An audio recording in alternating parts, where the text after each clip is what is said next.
Ako po si Michael Maurilio alias Rene. Hindi po ako pinilit na magsalita ng katotohanan. Kusang loob ko pong inilalahad ang mga nagawa kong kasalanan at mga plano laban kay Pastor Apollo C. Quiboloy at sa Kingdom Ministry. Ako po yung witness, kinuwang witness ni Sen. Risa Ontiveros na nakatakip yung muka. Pero ngayon, hindi na sapagkat nagsasabi na ako ng totoo. Binayaran po ako ni Sen. Risa Ontiveros para mag-testify laban kay PRRD, VP Sara at kay Pastor Apollo C. Quiboloy. Lahat ng sinabi ko at kasama ko doon na nag-witness sa Senado ay ginawa lamang ni Sen. Risa upang papagsakin si Pastor at ang buong kingdom at kunin ang kanilang mga ari-arian. Ngayon po ay hinahanap at tinatakot ako ni Sen. Risa. Ako po ay dating full-time worker ng Kingdom of Jesus Christ na pinamumunuan ni Pastor Apollo Quiboloy. Na-convert ako noong 2015 at naging full-time noong 2019 kung saan na-assign po ako sa Glory Mountain sa Davao City. Lumabas po ako ng 2021, ngunit nagpaalam po ako ng maayos at pinayagan naman ako ng Kingdom dahil may balak po akong bumalik pagkatapos ng ilang taon. Noong January 2024, nag-vlog po ako kasama ang isang ex-full-time na si Lawrence Capuno dahil nagsimula na noon yung unang pagdinig na sa Senado sa pangunguna ni Sen. Risa Ontiveros tungkol sa mga aligasyon ng sexual abuse at human trafficking na isinampalaban kay Pastor Apollo Quiboloy. Sa vlog na yun, pinasinungalingan namin yung mga claim ni Blenda Portugal alias Amanda at nung iba pa na pawang kasinungalingan lahat. Noong February 2024, kinontak ako ng isang ex-full-time na si Shishir Bandari at inalok na maging witness sa Senate investigation ni Senador Risa kapalit ng financial assistance. Pumayag ako dahil sa panahon din yun, nangangailangan din ako ng pera. Binigyan ako ni Shishir ng email ng opisina ni Sen. Risa upang magpadala ng formal na email kahit anong aking sabihin daw.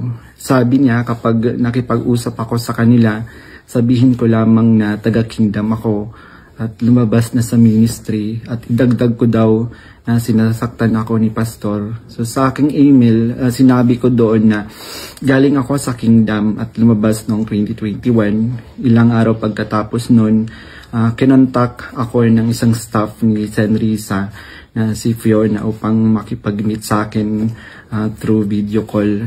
Sa pag-meeting namin kay Attorney J. Becama, Chief of Staff ni Sen. Ontiveros, pinagawa ako ng affidavit tungkol sa mga gawain ko sa loob ng kingdom, mga transaction at operation na kinasangkutan ko.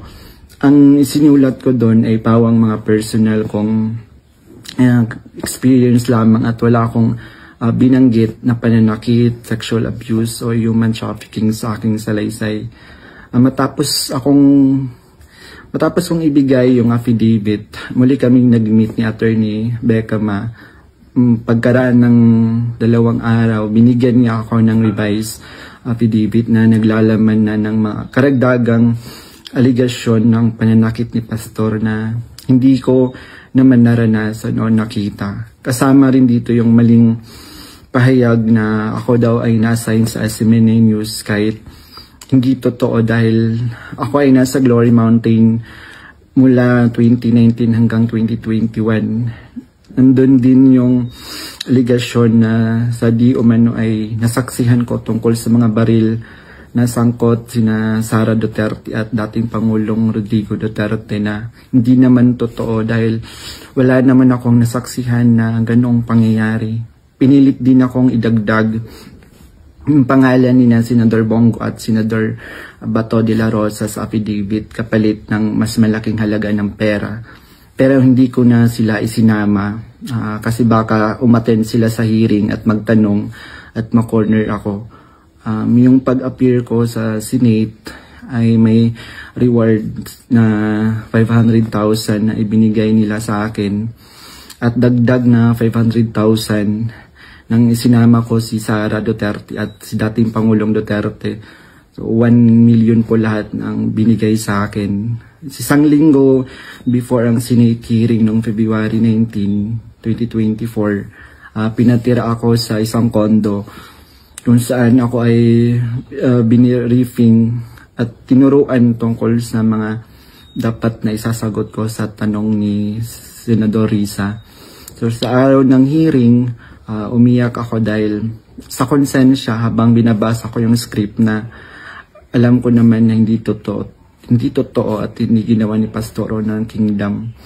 Pagkatapos ng hearing, tinago ako ni Sen Risa sa kanyang condo sa Manila at inutusan na maghanap pa ng ibang pwedeng maging witness kapalit ng pera dahil may mga susunod pang hearing. Sa buong taon ng 2024, nanirahan ako sa condo ni Sen Risa at nung January 2025, lumipat ako pansamantala sa isang safe house kung saan nakasama ko doon sina Mutabato at iba pang mga biktima ng extrajudicial killings.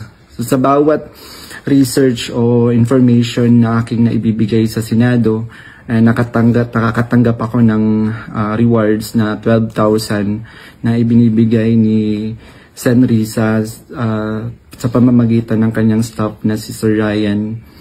So sa kabilang sa mga na-research ko, nagawa kong research, yung inimbentong Angel of Death daw ng Kingdom na inimbento ni alias Jackson, si Edward Masayon. Kabilang doon yung na-research ko yung mga member at yung mga general na nag-courtesy call kay Pastor. Noong August 29, 2024, nag-dinner meeting kami nila Blenda Portugal alias Amanda, kasama ang kanyang legal team na sina Attorney Joanna Paula Domingo at ng Office of the Special Assistant to the President at si Attorney Ian Interina at yung kasama yung abogado ko na si Attorney Ange May Bagudio sa isang hotel sa Quezon City. Pinagplano nila kung paano idiin ang kaso ni Pastor at tininggan niyo akong mag-file ng kaso. Sabi ni Attorney Domingo na mas maganda mag-focus kami sa human trafficking dahil mahina ang kaso sa sexual abuse. Sabi pa ni Attorney Domingo na matalik siya na kaibigan ni Attorney Pearl Angelica Canada na dating abogado ng Kingdom at dating namuno sa Jose Maria College. Ayon sabi ni Attorney Domingo, sabi sa kanya ni Pearl na umalis na sila sa Kingdom at alagaan mo daw si Amanda at siya na ang humawak ng kaso laban kay Pastor. Kasamang kanyang kapatid na si Attorney Lady Jade Canada at si Shishir Bandari sa US na nabanggit ko na kumontak sa akin upang siraan si Pastor. Dagdag pa ni Attorney Domingo na gumagamit sila ng private jet mula kay Secretary Antonio Lagdameo papuntang Davao para sa kaso ni alias Amanda dahil sabi ni Attorney Domingo ito ay para sa seguridad nila sapagkat may natatanggap daw silang security threat. Noong mga panahong iyon, nagkaroon din kami ng pag-uusap ni alias Amanda, si Blenda Portugal, kung saan tinanong ko siya tungkol sa kalagayan ng kanyang kaso sa sexual abuse at human trafficking. Sinabi niya sa akin na mahina daw talaga yung kaso sa sexual abuse sa Pasig at gusto na niyang sumuko. Kaya lang may mga nagsusulsul daw sa kanya na ituloy pa rin yung kaso. Nakiusap niya lang siya sa akin na tulungan ko siya maging witness sa kanyang kaso sa human trafficking. At nanghingi pa siya ng ebidensya kung meron daw akong naipon or naitago ng mga patunay sa sexual abuse. So, ipiniliwanag ko sa kanya na wala akong ebidensya dahil hindi ako kasama sa mga pangyayaring iyon dahil nagsimula lamang ako bilang full-time noong 2019 at hindi rin ako biktima ni Pastor kaya wala akong maibibigay na ebidensya. Sinabi ni alias Amanda na mag-focus na lang ako sa human trafficking at maghanap ng mga ebidensya kung mayroon pa akong naitatagong informasyon. Sinabi ko sa kanya na maghahanap ako ngunit wala talaga akong ebidensya dahil hindi naman talaga totoo ang mga aligasyon.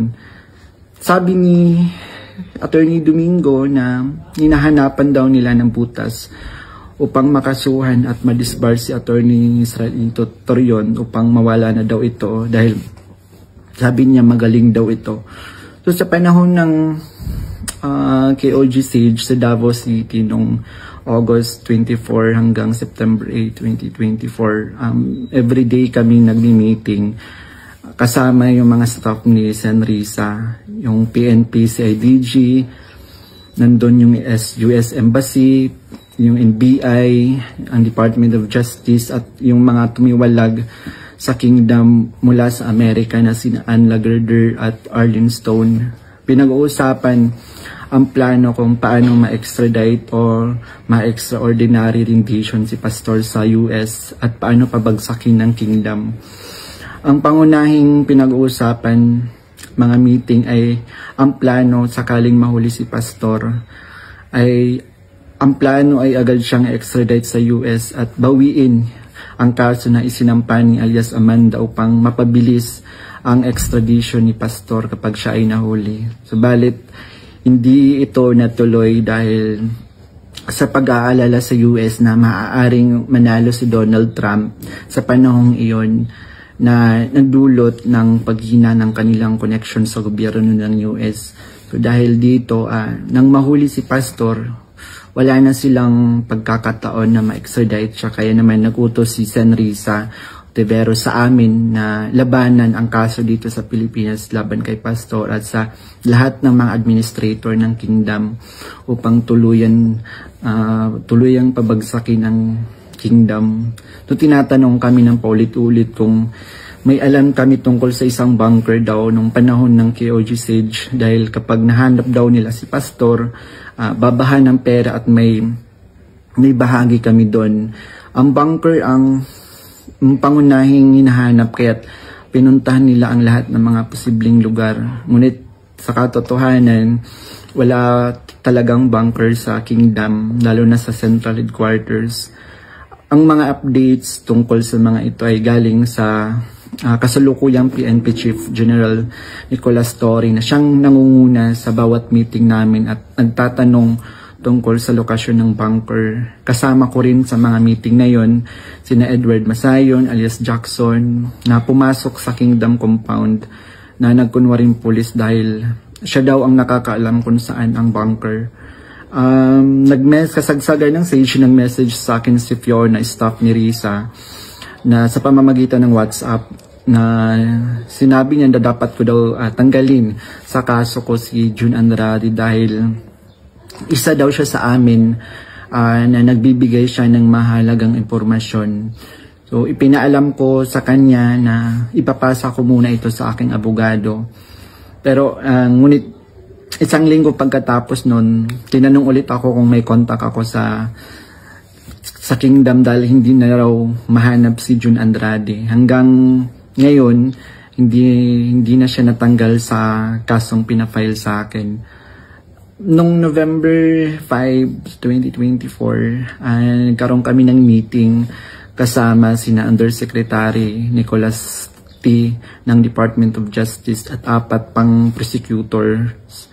Ang naalala ko doon si Prosecutor Olivia Torrevillas, si alias Amanda, kanyang mga abogado, si Attorney Domingo at si Attorney Ian, 3 representative from NBI, 2 lawyer at 1 agent. Ang sabi ni Yusek sa amin, bawat isa sa amin na nag-witness sa Senate investigation na ginawa ni Risa ay may naka-assign na mga administrator ng kingdom na kakasuhan namin.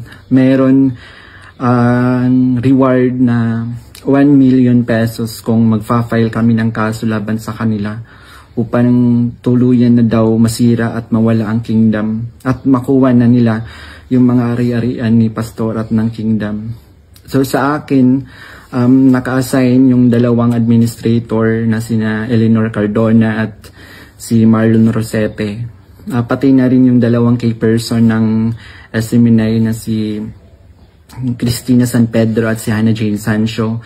May 2 ministers, si Carlo Catiil at si Rico Mandin, at coordinators na sina Grace Mandin at si Corazon Dupalag. At yung kay Alias Jackson naman, yung naka-assign sa kanya, yung mga lalaking administrator, katulad nila Marlon Nacobo, nasalit si Sister Elizabeth Carion. And kay Alias Jerome naman, naka-assign sa kanya yung mga administrator ng mga babae na sina Nyanyang Lizada at si Teresita Dandan. So sa iba't ibang araw na mga meeting namin, kasama ko yung mga dating full-time worker ng Kingdom na lumabas dahil sa mga nagawang kasalanan sa loob ng ministry. Doon sina Arlene Stone at Ann Lagerder na parehong sumasali through Zoom mula sa US na tinutulungan sila ng FBI. Si Regina Arevalo naman na siyang scriptwriter ng karamihan ng mga binabasa namin sa Senate hearing. Pati na rin yung mga kasama kong mga fake witness na sina Tirao alias David, si Edward Masayon alias Jackson, si Juar Olimba alias Jerome, si Renita Hernandez, si Glenda Portugal alias Amanda, kasama yung Chief of Staff ng Office ni San Risa na si Attorney J. Becama, at yung staff na si Fiona at si Faye. So hanggang sa ngayon, paggawa ko ng affidavit, patuloy ang surveillance at mga planong raid sa mga ari-arian ng Kingdom, kabilang ang mga Kingdom Light Congregation sa iba't ibang bahagi ng Pilipinas, yung SMNI building sa Makati, yung KOG Central Headquarters sa Davao.